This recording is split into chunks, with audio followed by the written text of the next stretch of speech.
Joining us on the line is, of course, Megyn Kelly. She doesn't need any introduction, but obviously she's also the host of the Megyn Kelly Show, the popular podcast. Megyn, great to talk to you. Great to be here. So let's talk about this Johnny Depp Amber Heard verdict. It's now being termed the death of Me Too, the death of Believe All Women. We're hearing a lot of screaming and crying to the heavens about how now women are going to have a hard time being believed. I have a problem with this basic theory. The reason that Amber Heard was not believable is because Amber Heard is not believable, not because she's a woman. Yeah, she came out with a statement saying, what makes me really sad is that violence against women will no longer be taken seriously. That's not true at all. It was taken very seriously, her allegation in this case. I mean, it went through 2 different courtrooms for weeks at a time. And she had 4 days on the stand to tell her story. So did he. This was taken very seriously. They just didn't believe her. She had her day in court, as would any other woman coming forward. It's not untrue that he had the more power on his side than she did. He had more money, he had more fame, he had more public support even going in.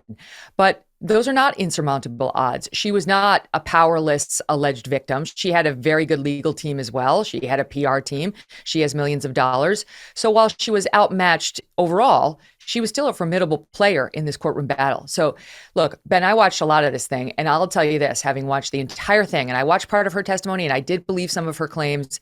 I do believe she suffered some abuse, and I believe she perpetrated a lot too. The bottom line was, she lied repeatedly in her testimony.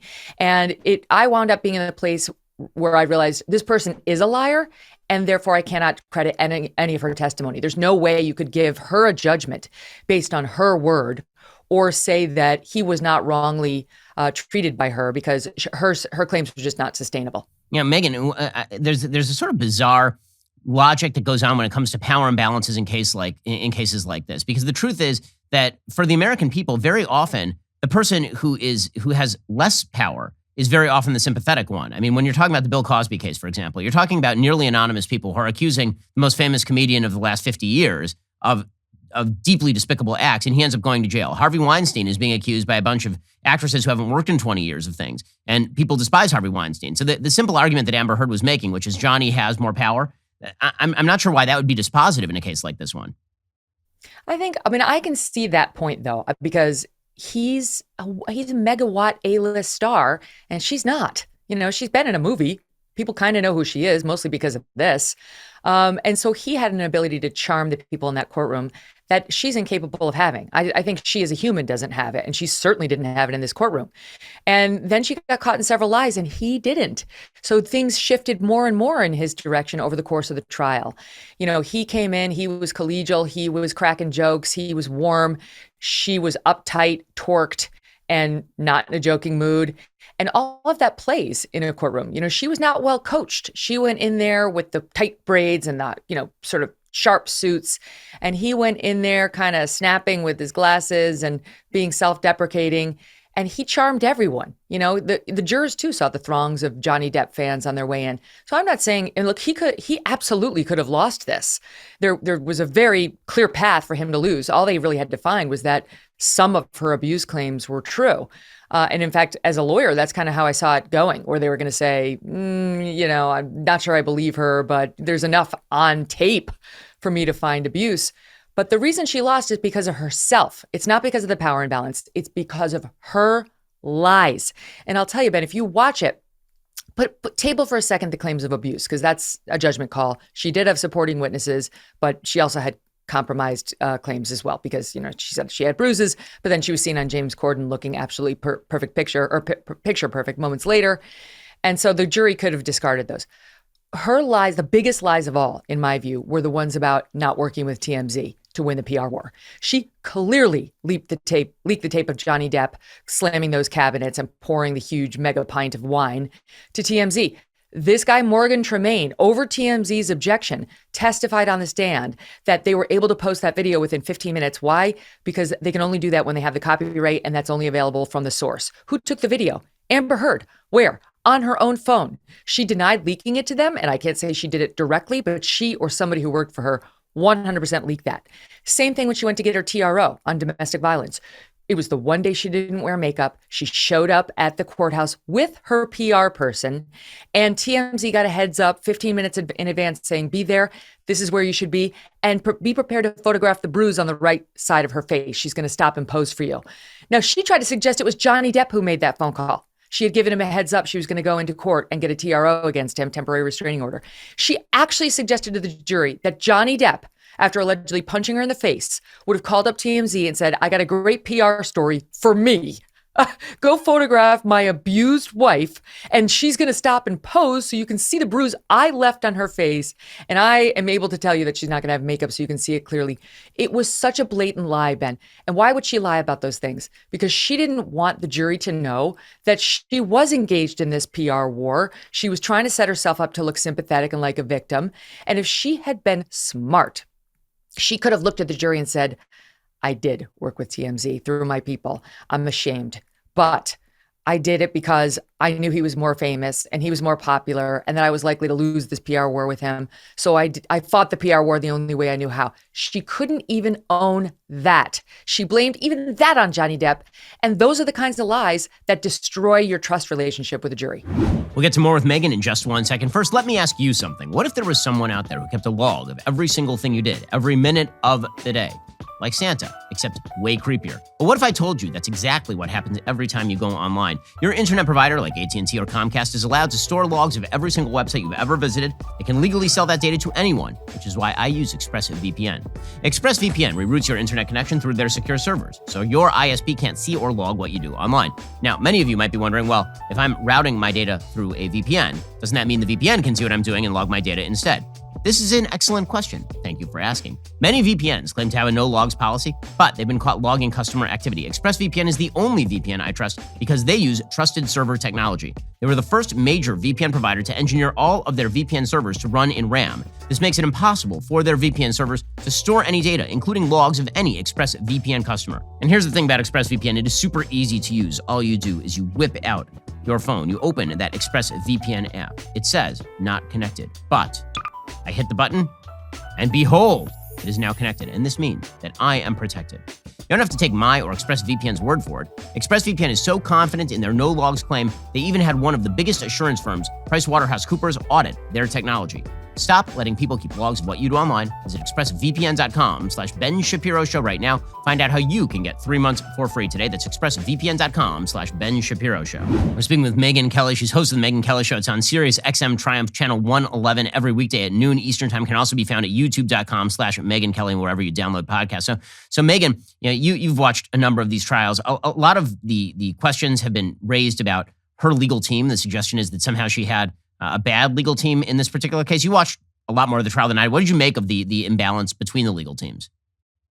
I thought they were fine lawyers, but they were just outmatched. It's not like she had ineffective assistance of counsel. She had very qualified lawyers. They just weren't as good as the other lawyers. And they had a client who either wouldn't comply with whatever advice that they may have given her behind the scenes, or who, if she was complying, was receiving bad advice. Because in no world should she have gotten up there and tried to claim that op-ed she wrote that he was suing over in the Washington Post in 2018 was not about Johnny Depp. It was an absurd claim. Of course it was about Johnny Depp. And of course she wanted that out there. That is why she filed for divorce in this TRO and made it public back then in a legal document. Of course, not suable because it's in a legal document. But of course, it was about Johnny Depp. And she later was forced to admit it because they had her squirming on the stand about the power imbalance.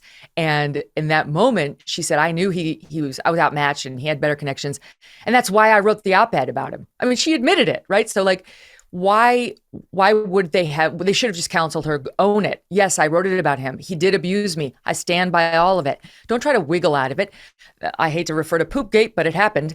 And her ridiculous claim that her 4-pound teacup Yorkie left the feces on the marital bed when it was obvious to anybody who's had a dog that was not possible. And then they had testimony from the chauffeur, a guy with, no stake in this, that she had admitted that it was her and her friend the night of her 30th birthday when she was very mad at Johnny Depp. They had a fight and he took off.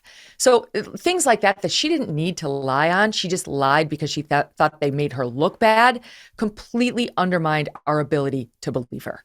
And Megan, one of the things that I think played in here also is the fact that normally, obviously, when it comes to the legal standard of defamation, public figures have a really rough time winning cases like this because in the United States, you have to actually prove malice.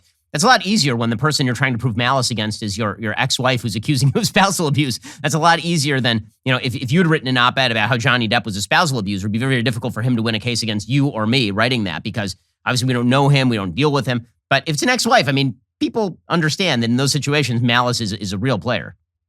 Hmm. Well, I mean, that's the thing. Like, she won in the UK court where it's a lot harder to prove defamation. A UK paper had called him a wife beater and he sued saying that's defamatory. It should have been easier for him to win that claim because you don't have to prove actual malice over in the UK. But he lost that probably because it was in the hands of a judge and he didn't have the same legal team. Then he comes back here. He hires a firm that specializes in defamation. He gets into this Virginia courtroom and he has a very high bar. But if you think Amber Heard was making up these allegations, it's very easy to say this was malicious, right? That she did this to hurt him. And those tapes show a woman, even as the marital therapist testified, who gave as good as she got. Amber Heard was exposed as not having, quote, clean hands, right? That she was also an abuser, something conveniently omitted from her Washington Post allegations. So I think, look, win or lose, this was a good move for him, I think, PR-wise. Now that he's won, it was a totally abject victory for him. But PR-wise, I think it was smart. And I realize a lot of bad things about him came out during the course of the trial. But net, he has emerged as somebody who has trouble with drugs and alcohol, who spoke about his wife, his soon-to-be wife, his existing wife, and now his ex-wife in the most vile, disgusting terms you could possibly imagine. There's no getting around that. But who is not an abuser, who is not a wife abuser, as the Washington Post said he was. And the ACLU emerges from this with a big black eye as well, Ben. It was the midst of the Me Too movement. They saw an opportunity to pick this ingenue out of relative obscurity. I mean, Amber Heard has done one big movie, she'd done another one with Johnny Depp, but she wasn't a household name, and get her to say, quote, Me Too. And they did their headline about the sexual violence, a claim that she barely could sustain. And they went laughing all the way to the bank. Well, guess what? She never got to pay them. Now she can't because she's facing bankruptcy with this judgment, so said her lawyer just this morning. And they know that they were the ones responsible for printing all these lies. They didn't get sued, so they won't be held legally responsible for it, but they've been humiliated. There was a time where the ACLU understood you don't run with an allegation like that until you've gotten the other side to weigh in, and there's been a court proceeding, which there hadn't yet been. That UK trial came later, but they ought to be ashamed of themselves. So, Megan, looking at the future for both Johnny Depp and Amber Heard, you've suggested that you think Amber Heard's career is basically over, that casting her in any part ever again, or at least for the foreseeable future, is going to be very difficult because it's pretty clear the American people find her, frankly, to be a bad actress. I mean, that was part of it. It seemed almost as though a lot of the reaction to her on the stand was reaction to her non-credibility. I mean, when I was watching clips of her, I was thinking, this lady can't act. I mean, she's supposed to be an actress. And what I'm watching here, when she's turning to the jury and she's overtly kind of making up lines and breaking and trying to cry, but not quite getting there, it's like, I would expect better from actually a decent actress. It's going to be very hard to cast her. I think you're right. I really think that what happened in the court of opinion was organic. They could have gone her way. Their recoiling in response to her testimony and her case was not their fault. It was hers. She turned people off. They did not see a truth teller. They saw somebody who was manipulative. They heard tapes of her mocking him as a baby because he complained about her abuse, making fun of his early career moves and so on. She came off as utterly unlikable. And it's not just because she was a woman. That does factor in, I get it, but that's not the reason. That's not what happened. They turned on her organically, and they're still against her, and there is absolutely no appetite to put her in another film. There's 4.5 million signatures on the petition to have her booted from Aquaman 2, something she's already in. Never mind getting cast in a new movie. And so this isn't a left-right thing, where Hollywood is left and they'll just put her up there because she represents Me Too, and so they're going to side with her. This is a global thing. No, there's virtually no one on her side, and she has no one to blame for that but herself. Well, that's Megyn Kelly. Of course, you can check out the Megyn and Kelly Show on Sirius XM Triumph Channel 111 every weekday, noon Eastern Time. You can also check her out at youtube.com/Megyn Kelly, wherever you get your podcasts. Always worth the listen. And again, check out her social media as well on Twitter at Megyn Kelly. Megyn, really appreciate the time and the insight. Always great to talk to you. Great to see you, Ben. See you soon. We're in a battle for the culture and for our values. Like and subscribe to help keep our videos on the front line of the fight and top of your feed.